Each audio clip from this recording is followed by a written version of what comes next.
오늘 하나님께서 우리에게 주신 말씀은 십자가의 신앙입니다. 우리가 지난 시간 그 성경의 핵심 신앙이 몇 가지가 있다 이렇게 정리를 해봤습니다. 첫째가 이 창조의 신앙이고, 둘째가 오늘 말씀 나누는 십자가의 신앙, 셋째가 부활의 신앙, 다섯째가 천국의 신앙, 그리고 이제 마지막이 믿음의 도와 완전한 그런 믿음이 이제 마지막 말씀입니다. 창조의 신앙은 지난주 말씀드린 대로 없는 것을 있게 하시는 하나님, 죽은 것을 살리게 하시는 하나님을 바라보는 것이다.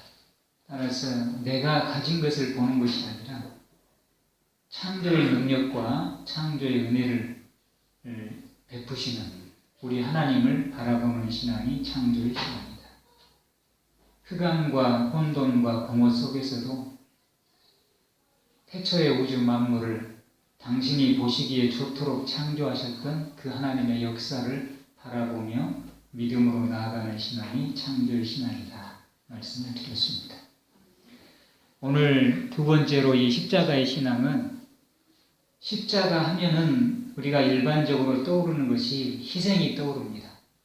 그리고 손해보고 고생하고 고난을 당하고 이런 게 십자가의 일반적인 이미지입니다. 고통, 또 피 흘림, 이게 십자가죠.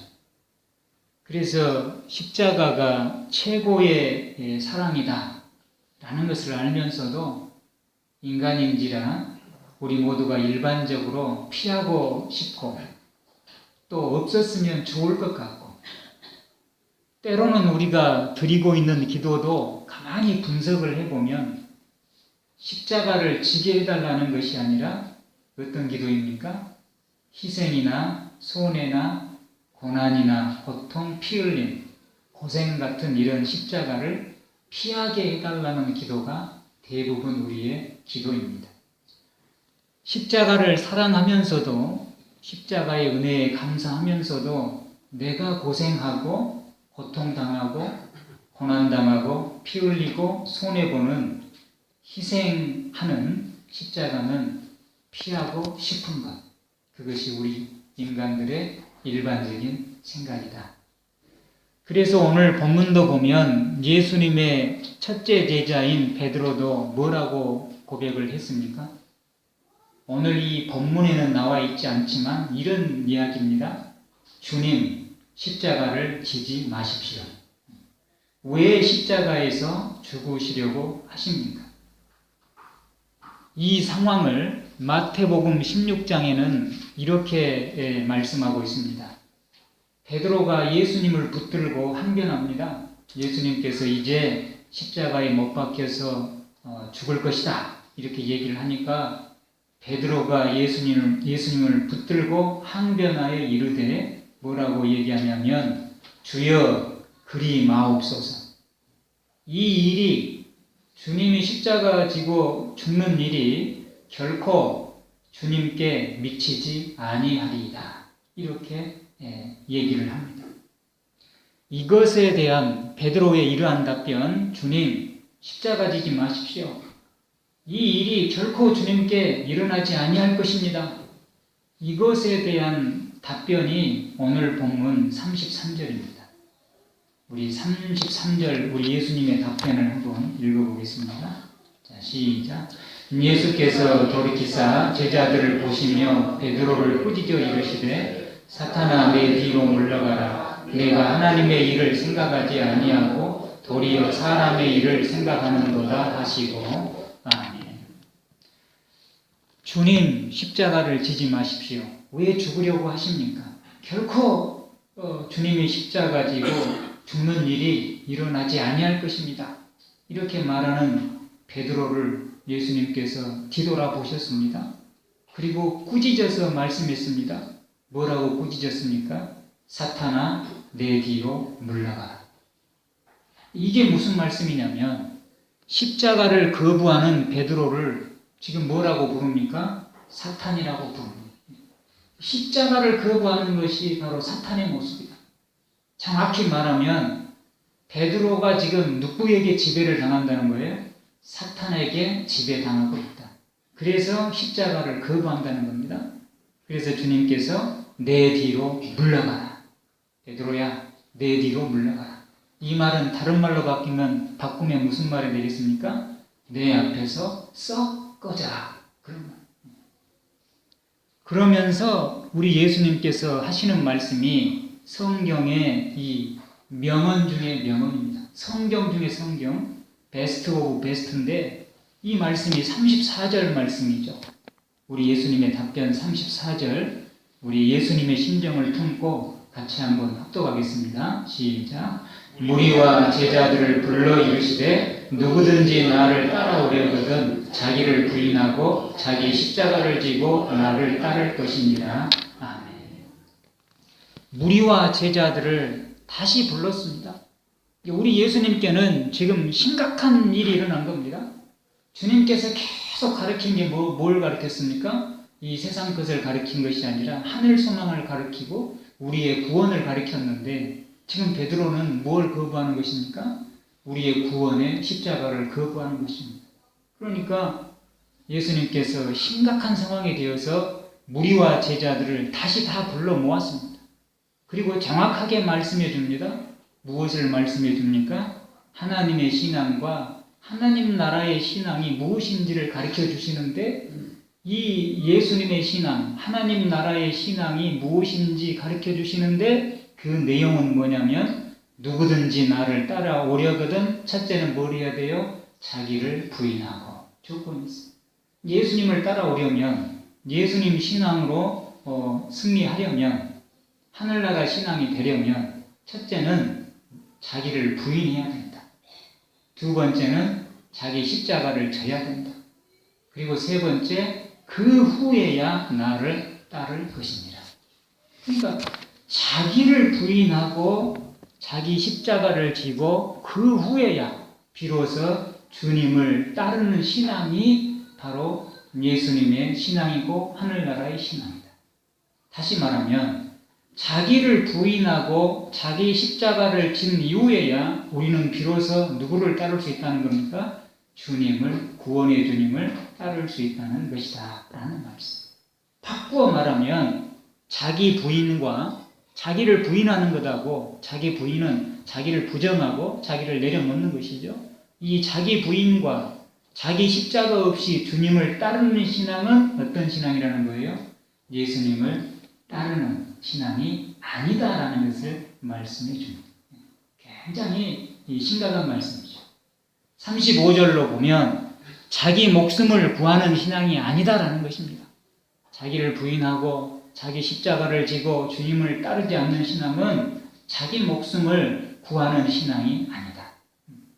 36절로 보면 온 천하를 얻고도 자기 목숨을 잃으면 무엇이 유익하리요?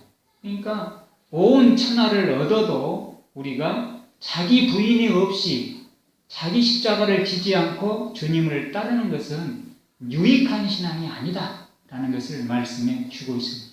바꾸어 말하면 온 천하를 잃는 한이 있어도 우리가 어떻게 해야 된다는 거예요? 자기를 부인하고 자기 십자가를 지고 주님을 따라야 한다.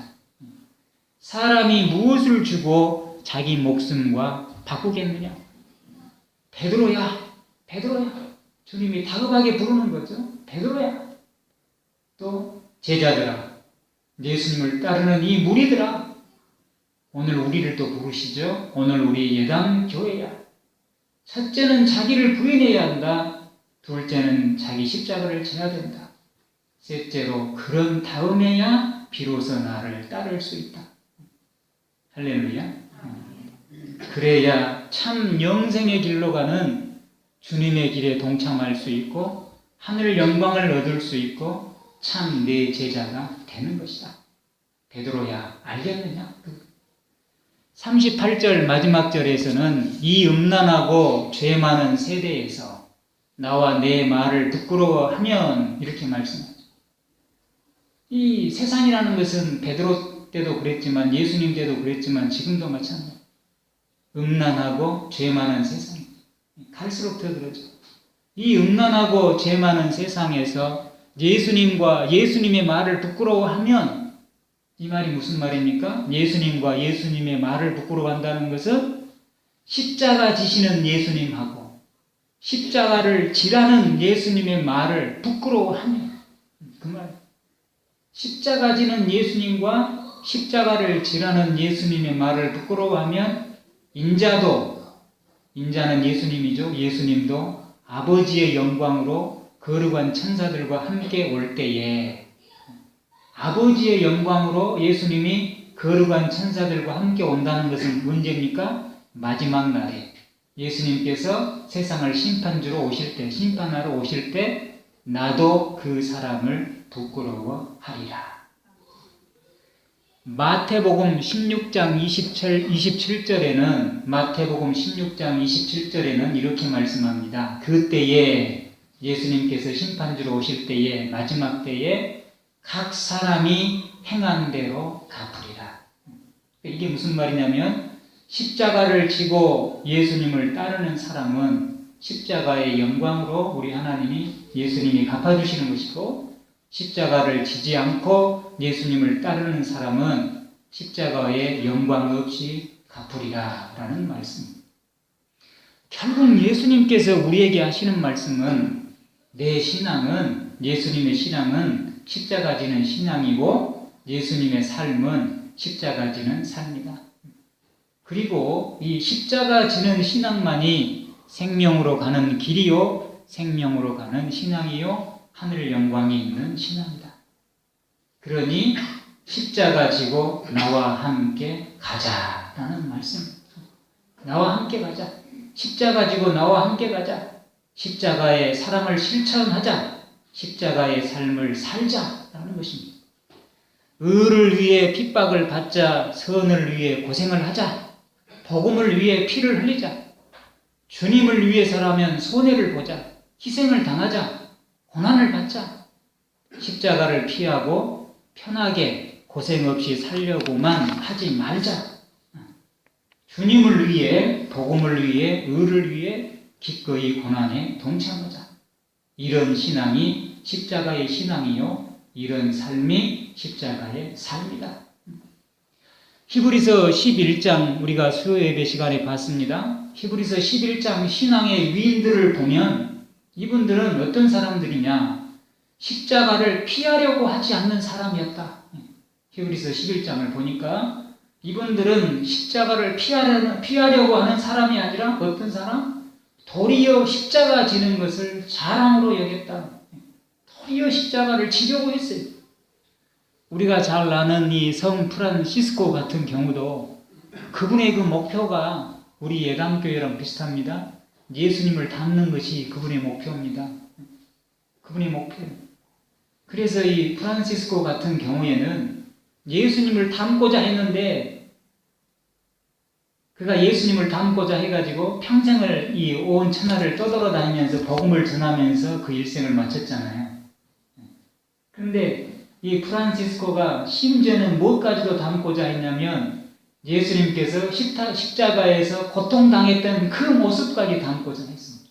그게 소원이었어요. 프란시스코의 소원. 이분이 엄청난 부잣집 그런 귀족의 그런 장사로 돈 모은 사람의 자녀입니다. 그 엄청난 재산을 가난한 사람들에게 주고 평생 주의 복음을 전하며 떠돌이 생활했던 사람이 프란시스코인데, 이분이 심지어는 주님이 십자가에서 고통당했던 그 고통까지도 담고자 하나님 앞에 기도했습니다. 주님이 십자가에서 고통당했던 그 고통을 우리 뭐라고 얘기하냐면 오상이라고 얘기합니다. 오상은 5가지의 상처다. 그럼 예수님이 십자가에서 어디 상처를 당했습니까? 양 손에 못을 박았죠. 그 다음에 양발, 그죠? 그 다음에 한 군데 어디입니까? 머리도 그렇고 옆구리를 창으로, 이 5가지. 그러니까 이 오상의 그 은혜, 오상이 십자가에서 겪었던 우리 예수님의 5가지의 고통인데, 그 고통을 이분은 뭐라고 얘기하냐면 오상의 은혜, 오상의 축복. 그러니까 주님을 닮고 싶은데 그 주님이 당했던 그 고통까지도 담고 싶은 거예요. 주님을 너무 사랑하니까. 그 십자가에 은혜를 너무 사모하니까. 그래가지고 이분이 그렇게 기도를 했는데 진짜 이분에게 예수님의 십자가 5상의 흔적이 나타났습니다. 양손과 양발, 그 다음에 옆구리에, 그리고 그 고통까지도 함께입니다. 근데 그것을 이분은 고통으로 표현한 것이 아니라 5상의 축복이요 5상의 은혜로 여겼다라는 것입니다. 할렐루야. 오늘 우리 현대인의 신앙을 보면 우리가 잘 느끼고 있지만 십자가가, 이 예수님의 능력의 십자가가 점점 약해지고 있고 우리들이 십자가 없는 그런 신앙을 추구하고 있습니다. 우리 주보의 목표가 일본 예담교회는 예수님의 고난과 영광에 동참하는 것을 가장 큰 목표로 한다. 십자가 없이 면류관 없지 않습니까? 예수님이 고난을 통해서 부활의 영광, 심판의 구주가 됐지 않습니까? 근데 우리는 편하게 살다 보니까 점점 편해지는 게 익숙해가지고 고난 없는 영광만 추구하는 그런 우리의 모습이 되었습니다. 오늘 이 십자가 신앙은 바로 오늘 우리 예담교회가 자기를 부인하고 예수님처럼 십자가를 지려고 경쟁하고 소원하는 그런 교회가 되기를 말씀하시는 겁니다. 십자가의 신앙은 오늘 우리들이 그 현대인이 생각하는 그런 신앙이 아니라 우리 예수님의 가르침처럼 어떻게든 우리가 더 내 자신을 부인하고 더 예수님처럼 나의 십자가를 지고 주님을 따를 수 있을 것인지를 우리가 그것을 소원하고 그것을 위해서 기도하고 노력하는 신앙이 십자가의 신앙이다. 성경 속에서 예수님의 십자가 신앙을 가장 잘 표현하고 닮은 사람이 누구냐? 사도 바울이라고 할 수 있습니다. 바울은 갈라디아서 6장 14절에서 이렇게 고백했습니다. 그러나 내게는 우리 주 예수 그리스도의 십자가 외에는 결코 뭐가 없다? 자랑할 것이 없다. 사도 바울이 이렇게 고백을 했어요. 그러니까 이 사도 바울이 예수님의 십자가 신앙을 가장 잘 닮은 사람 중에 한 사람입니다. 나에게는 바울이 굉장히 엄청난 가문의 사람이었다는 걸 알죠. 나에게는 우리 주 예수 그리스도의 십자가 외에는 결코 자랑할 것이 없다. 십자가가 최고 자랑할 것이다. 예수님의 십자가가 그리스도로 말미암아 세상이 나를 대하여 십자가에 못 박히고 내가 또한 세상에 대하여 그러하니라. 십자가가 최고의 자랑이고 예수님의 그 십자가가 최고의 자랑이기 때문에 자기가 세상에 대해서 십자가에 못 박혀버렸다. 그러니까 십자가 지는 그런 삶을 살았다라는 것이죠. 고린도전서 1장 18절 보면 이렇게 말씀합니다. 십자가의 도가 멸망하는 자들에게는 미련한 것이요. 십자가의 도라는 것은 미련한 것입니다. 그렇지 않습니까? 고통당하고 고난당하고 아픔을 겪고 피 흘리고 손해보고 희생하고 이것처럼 미련한 것이 어디가 있습니까? 그래서 이 십자가의 도라고 하는 것은 멸망하는 자들에게는 미련한 것이다. 그렇지만은 누구에게는 하나님의 능력이 됩니까? 구원을 받는 우리에게는 하나님의 능력이다. 그 말이에요. 참 미련하게 보인다. 그 손해보는 것이 얼마나 미련합니까? 고생하는 것이 얼마나 미련합니까? 고통당하는 것, 아픔을 겪는 것, 피 흘린 것 얼마나 무능한 것이냐. 무능하고 능력 없고 무력하고 힘이 없고 미련해 보인다. 그렇지만 그것이 아니라는 거예요. 십자가는 실제는 무능해 보이고 무력하고 미련해 보이지만 하나님의 능력이다. 하나님께서는 이 십자가 신앙을 통해서 하나님의 역사를 이루어 가신다. 십자가 신앙의 대표적인 예가 우리 예수님의 십자가다. 예수님의 십자가를 한번 보자. 얼마나 무능한가. 그렇지 않습니까? 하나님의 아들이 사람의 아들도 아니고 임금의 아들도 아니고 하나님의 아들이 얼마나 무능하게 십자가를 졌습니까? 진짜 무능하죠. 얼마나 무능하냐 그 말입니다. 얼마나 무력한가. 얼마나 힘이 없는가. 하나님의 아들이 수많은 하늘 군대를 가지신 분이 이 온 우주 만물을 역사하시고 움직일 수 있는 이 분이 얼마나 힘없이 무력하게 십자가에 끌려가서 거기서 고난당하고 거기서 죽었습니다. 그 다음에 얼마나 미련합니까? 하나님의 아들이 도살장에 끌려가는 양처럼 아무런 저항도 못하고 대꾸도 못하고 그저 그냥 죽었습니다. 그냥 죽었어요. 그러니까 얼마나 미련합니까? 그렇지만 이 십자가를 통해서 얼마나 놀라운 하나님의 능력이 나타났는가. 사흘 만에 부활하셨고 사흘 만에 부활했습니다. 무력하고 무능하고 미련하게 죽으신 것 같았는데 사흘 만에 부활하셨습니다. 세상의 세력에게 패하신 것 같았는데 지는 것 같았는데 우리 예수님이 믿는 자의 구원의 주가 되셨고 온 세상의 구주가 되셨습니다. 예수님을 죽이는 데 앞장섰던 그 로마 어둠의 세력은 뭐가 됐어요? 기독교 국가가 되었고 오늘날 교황청이 로마에 있다. 고린도전서 1장 22절 24절에 유대인은 표적을 구하고, 표적이라는 것은 기적입니다. 유대인들은 기적을 구한다. 헬라인은 지혜를 구하나 우리는 십자가에 못 박힌 그리스도를 전하네. 유대인에게는 꺼리는 것이요 십자가에 못 박힌 그리스도, 무능하고 무력하고 미련하고 유대인들에게는 꺼리는 것이요 기적을 원하는 사람들에게는 꺼리는 것, 피하는 것이고 이방인에게는 미련한 것이로되 오직 부르심을 입은 자들에게는 하나님의 능력이요 하나님의 지혜입니다. 할렐루야.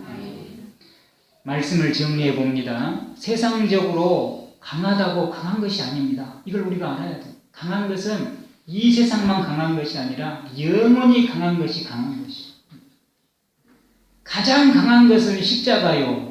십자가를 통해 얻는, 십자가를 통해 이루어지는 하나님의 역사요. 영원한 생명인 줄로 믿습니다. 가장 강한 것은 어떤 핍박과 어떤 그 환경 속에서도 지지 않는 그 믿음이 강한 것입니다. 어떤 환경 속에서도 낭망하지 않고 낙심하지 않고 절망하지 않고 무너지지 않는 그 믿음의 소망, 그 소망이 강한 것입니다. 소망의 믿음이 강한 것입니다. 죽지 않는 것이 강한 것입니다. 영원히 죽지 않는. 제가 우리 집사람하고 얘기를 했는데 우리 집에 제가 사마귀를 제가 죽였어요. 그 사마귀가 이만하잖아요. 이 정도. 메뚜기처럼 생겼지 않습니까? 메뚜기보다 큰 방앗개비 정도. 사마귀는 아시는 분은 아시겠지만 머리가 세모 모양이어가지고 조그맣니다. 그리고 목이 가늘고 길고 몸통이 좀 퉁퉁하고 사마귀에게 물리면 사마귀가 생기죠. 그래서 사마귀라고 하고 우리 어르신들은 잘 경험이 있으시겠지만 어렸을 때 사마귀가 많이 나지 않습니까? 그때 어떻게 했습니까? 그 사마귀 잡아다가 그걸로 우리 손에 이렇게 난 사마귀를 이렇게 대면 그 사마귀가 이렇게 갉아먹어요, 그걸. 그러면 없어져요, 그게. 그래서 사마귀라고 불렀는데, 이 사마귀가 다 그 빨래가 올라와 있는 거예요. 이걸 어떻게 해야 되겠습니까? 이걸 우리를 사마귀가 물면 사마귀가 생기고, 그래서 제가 너 미안하지만 죽어야 되겠다.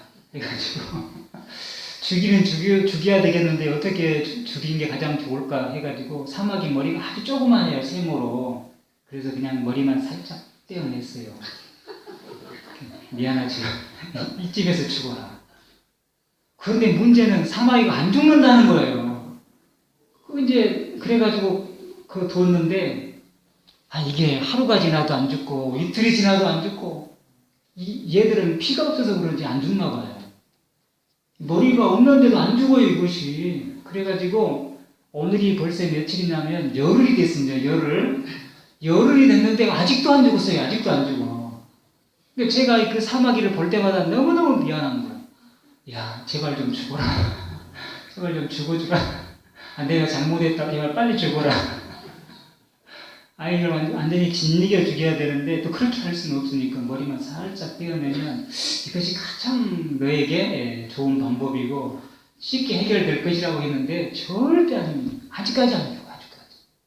그러니까 그 사마귀를 볼 때마다 미안하고 사마귀가 무서워. 이게 죽어야 되는데 안 죽으니까 야 미안하다 빨리 죽어라.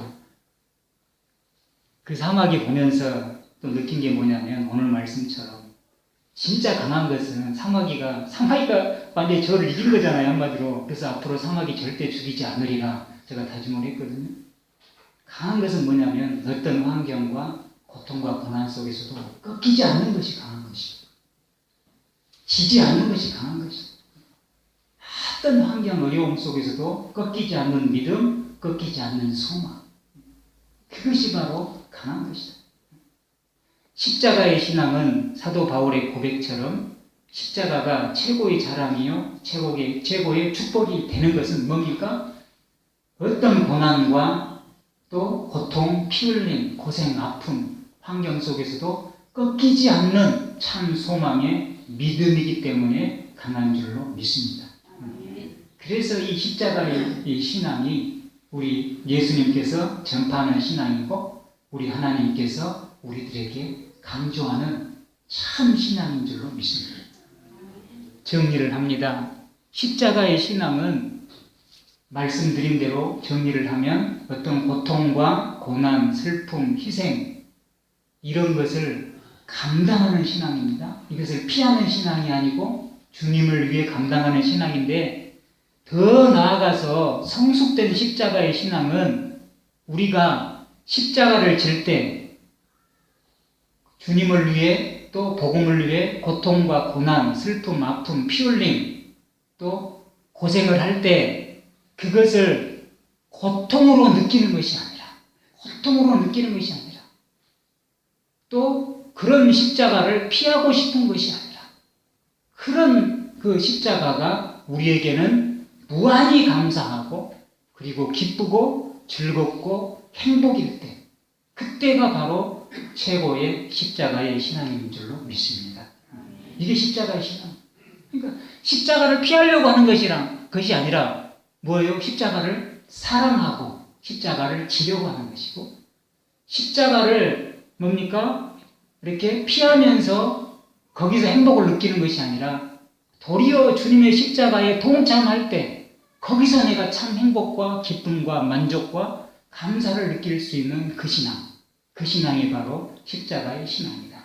그러니까 십자가가 고통이기는 고통이지만 십자가를 고통으로 아는 것이 아니라 십자가를 참 행복과 기쁨과 즐거움과 참 소망으로 깨달을 수 있는 그 믿음의 경지, 그 경지가 바로 십자가의 신앙의 경지다라는 것입니다.